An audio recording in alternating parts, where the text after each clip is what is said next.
kau kita.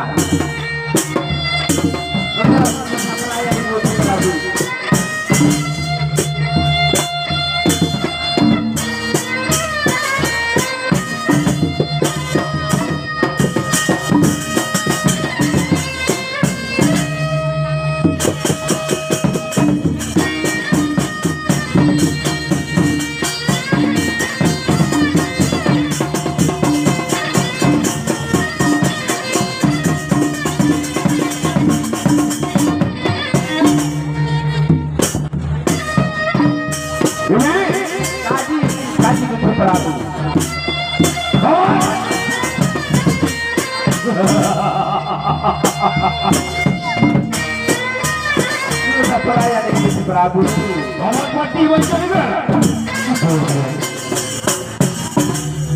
kalian di sini lagi ngapain? Ribut-ribut sampai di tempat tidurku kalian terdengar. Hah? Nuna saperaya nih Gusti Prabu. Ngonek bersih-bersih halaman. Kerajaan Gusti Prabu. Lego arak kang bingung. Perasaan kuah ke ngatama saniki libat utame. Begini Bibi dan kamu juga kawan, karena tadi aku bangun dengan berisik kalian, ada yang nyanyi, ada yang apa, jadinya aku kesini. Tahu-taunya ada pawan patih mancanegara di sini. Apa yang Gusti Prabu? Sebentar Bibi. Ada apa di sini paman mancanegara? Apa berapa kata dia? Hamba pun tidak tahu dan hamba lebih benar-benar Gusti Prabu. Makanya hamba ikut keluar dari Gusti Prabu. Oh, jadi kamu tidak tahu apa-apa, tapi hadir. Iya Gusti Prabu. Aku bukan Gusti Prabu. Aku adalah putra daripada Prabu Airlangga, yaitu Raden Gunawaksa. Berarti isyarat di dalam milik no banyak berpedaki. Weh, kaji putra Ampuraya. Nah, kamu juga bang Ampuraya. Nanti saya sakit tangan, saya yang disakit. Pendukung di kedawar aneh rumput tunggu ini. Kan kaji lalu untuk maju aneh rumput tunggu dengan tunggu ini Raden. Memangnya kalian di madu? Ini satu dua tiga. Manu dulu kaji paling dulu. Mau Ampurayan, dalam isi dalam persidangan ini tidak Raden. Ampun bau raut di dalam persidangan ini nyapi kepada Raden. Kaji lunas. Begini Bibi. Sekarang dengarkan aku baik-baik. Ayah anda Prabuku meninggal gara-gara aku. Innalillahi jadi urus. Mudah-mudahan penyebabnya apa Bibi? Aku yang menikamnya dari belakang oleh Krisku ini. Ya. Ini. Belum kita ada di kedawang Raden. Ampun ya bau. Pelungguh me anu kami. Pelungguh me kedawang. Karena aku tidak senang dengan orang yang selalu pilih kasih. Aku anaknya yang pertama Bibi. Tapi dia selalu memperhatikan Ranggawuni adikku. Sedangkan aku dibiarkan kemana saja, dibebaskan dan tidak pernah ditanyai apakah aku ada belanja atau apa. Tidak pernah ada. Oh berarti pelungguh bersemeton atau bersaudara kajin dulu jadi lebaran di kedawang. Nina dari pelungguh. Adikku namanya Ranggawuni Nino. dan ada saudari nisanku yang namanya Dewi Sinta. Dia cukup cantik sekali Bibi. Aku selalu mengimpikannya siang dan malam, bahkan aku tidak bisa tidur. Tapi kayaknya dia tidak mau mencintai aku. Menurut saperaya negeri Raden, wajar, belum tentu jodoh itu diberikan sama Tuhan, namun tidak berjodoh di barang. Tapi lihat apa yang akan dilakukan oleh Raden Gunapaksa terhadap adiknya sendiri. Bahkan aku bisa saja membunuhnya nanti. Berangan menjadi Raden. Jangan tanya lagi, Bi. Aku sangat mencintai Dewi Sinta, tapi dia tidak pernah mau memperhatikan aku. Jadi jangan seperti itu. Bahaya ini. Ampuraya. Jadi kalian semuanya di sini, kalau misalnya kalian boleh memilih aku atau Ranggawuni. Oh, promo beruang turun di kita waktu cara lain balik menurut promo beruang di kita waktu di mana dah pasar-pasar. Jika kalian tidak memihak padaku, aku tidak segan-segan akan membunuh kalian. Hah? Sampai ke ujung dunia saya ikut sama Tuhan. Ayahku saja aku bunuh paman. Jangankan kalian yang pesuruhku. Kalau kalian tidak akan memihak terhadapku, terutama kamu Mancaragara, Aku tidak begitu, Raden. aku juga bisa memecat kamu, walaupun aku bukan raja. Nusa berapa pikir ada? Baik, Raden. Kita nak inam Coba sama. sekarang kamu lakukan sesuatu buatku biar aku senang. Dengar. Baik, Raden. Ya kutuba ibu wilayah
Kaji niki Raden. Terima kasih mancanegara. Kaji. Kenapa kalian berpakaian seksi-seksi sekali? Masalah pakaian lagi jarang, dengan madu kecekel dulu nih Raden. Arahnya dengan madu di kedai Raden. Iya beli nerun gitu. Mana kalau baju Pak Lawak sebenarnya. Zaman sekarang zaman now. Mana apa sekedar lalu semua nama. Kamu sudah istrinya 3, sedangkan aku belum. Namun baik Pak Lawak di pemangan jangan jadah tu mamu tu. Sampai mau dimulai Saudi Anak persoalan lalu tu berantem. Anak para semua malah jangan jarak ada. Haji, Bapak kamu sekarang aku akan masuk dulu. Mungkin di sini Rangga Wuni akan hadir dengan Dewi Sinta. Oh, kasih antos masih adik belum mau bikin apa? Aku akan nanti setelah dia datang baru aku hadir lagi. Oh, mau kajian antos bikin apa kan deh? Jangan kemana-mana. Jodoh yang mertua, kejarannya yang sama. Pilih peh. Sarau. Bajuan nak robak aja. Yang sama. Kanu. Coba main itu. Itu lagi sama ini loh. Ina